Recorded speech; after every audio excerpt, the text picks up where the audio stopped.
Homecoming means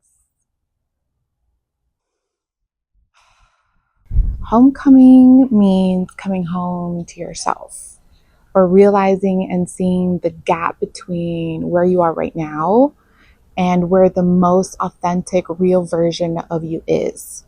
So it's the you that you were put on this earth to be, the one that cries from like deep down inside, I'm here, don't forget me. And homecoming is about bridging the gap, even through all the fear, all the uncertainty. It's until being with yourself feels like home, no matter where you are or what's happening around you. It's peace within yourself, it's fulfillment with yourself. My intention is for others to feel seen and heard individually, to know that they're not alone.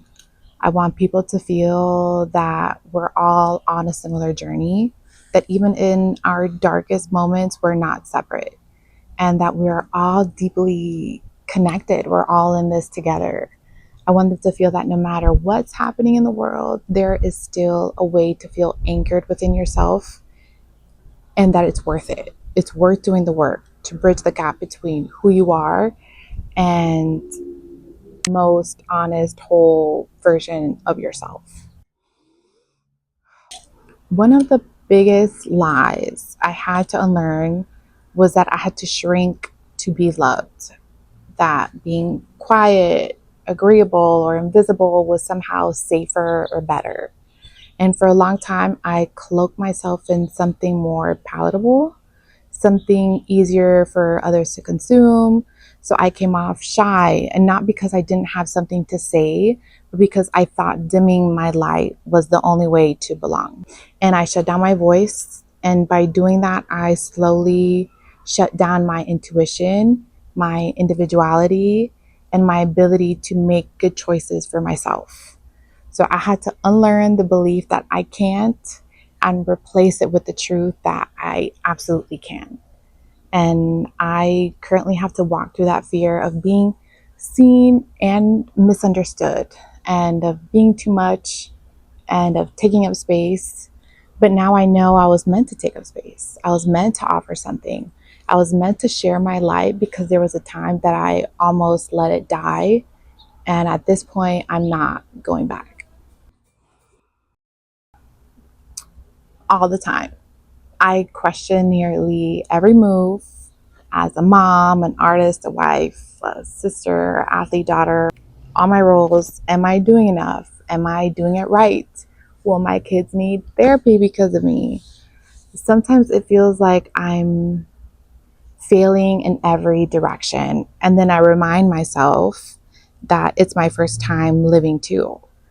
And even with all the self reflection, all the growth, we all still have blind spots, and we all still stumble. And I'm just learning as I go.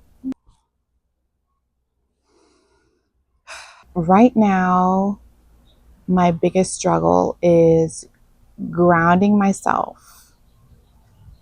Like, what does it actually mean to regulate my nervous system? And I'm still figuring that out. I'm learning to say, I did enough today.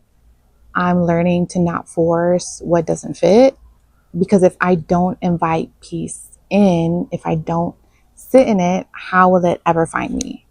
And I'm also struggling to secure consistent time to pray, to just be with myself and not constantly move from one thing to the next. The chasing, the doing, it all piles up fast. And too much of it leads me right back to numbing out with TV and my phone or food. So healing for me looks like gently interrupting that pattern and slowing down and listening inward. Oh, geez. Mothering myself has been about finding the balance between structure and softness. It looks like being as gentle with myself as I can be with my kids, like saying things like, I'm proud of you for just trying, and actually meaning it. It looks like holding myself accountable the way a loving parent would, honoring my word, respecting my boundaries, and showing up for myself even when no one's watching. And motherhood has showed me how magical moms are and how sacred this role is. It's helped me understand how much my own mom gave and created. And so much of it will never be seen or understood or by the world or our kids, but we make it happen. We create wonder out of thin air, miracles out of thin air. We make memories feel warm and safe. And I see how much my mom did to make our childhood magical. My biggest struggle is not being a reactive mom, especially in the chaos of everyday life, and just slowing down enough to really be present. Everyone says it goes by so fast, but now I feel it in my bones, and I want to collect like all of these little wondrous, delicious days while I can, because my babies are still growing, and I already missed the moments that I didn't slow down for. And so now I'm just learning to do things differently, to pause, to breathe, to soak in all the deliciousness as it's happening. I used to be scared of making the wrong choice, scared to waste time, to waste money, to take the wrong step. I lived so much in my head, constantly second guessing, making half moves with like one foot in, one foot out. But what I know now is that fear, that hesitation is what hurt me the most. And now, as a woman at 30, I understand that life is about experimenting. That's how you learn about yourself and the world. Like, you're meant to try things, you're meant to explore and make mistakes.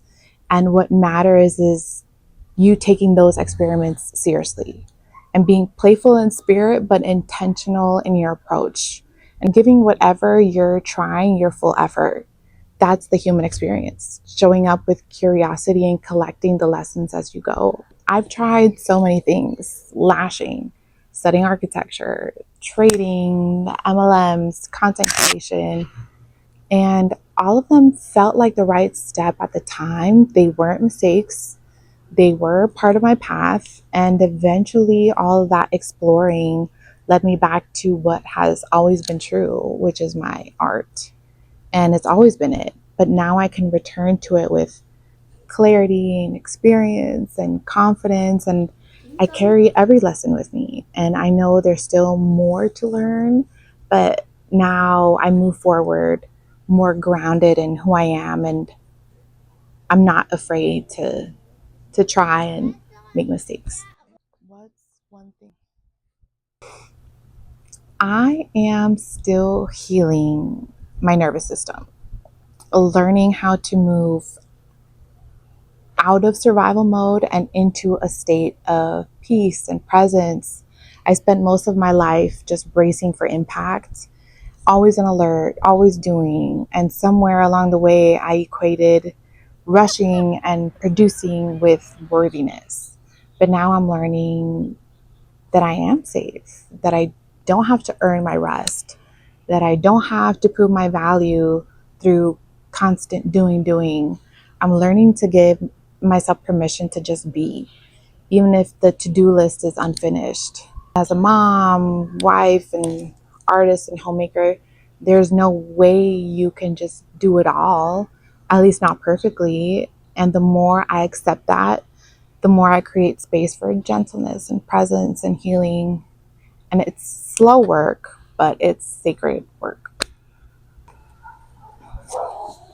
What does joy? Joy looks like Sunday mornings in pajamas watching Bluey as a family. It's sunset walks together, holding hands.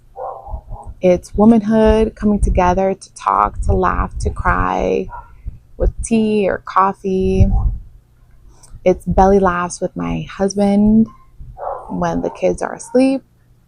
It is delicious coffee with pumpkin spice creamer and a good book in my hands. It's painting, it's chaotic too, but it's also like painting with my kids and painting just to paint. It's ordinary, it's small, but it's golden. Coming home looks like letting go of all the I shoulds, I need to, I'm missing something here. It's slowing down long enough to hear what my body is really needing and asking for. It's accessing my intuition and aligning it with divine guidance, with spirit, God. Coming home isn't about chasing or becoming. It's about remembering. It's about honoring and amplifying who I already am. Your homecoming. The body of work that I'm showing is a map, basically, of my homecoming. Each piece reflects a stage of my journey back to myself because I'm always coming home again and again because sometimes I lose sight of her, but I know the way back now. And they all honor a part of my journey, of my homecoming. And more than anything, this year I came home to my art. I've made more work than ever before, and it's the most aligned that it's ever been. So that alone is a homecoming.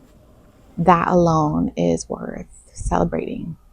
Can you delete it? Can we start it? I'm so sorry.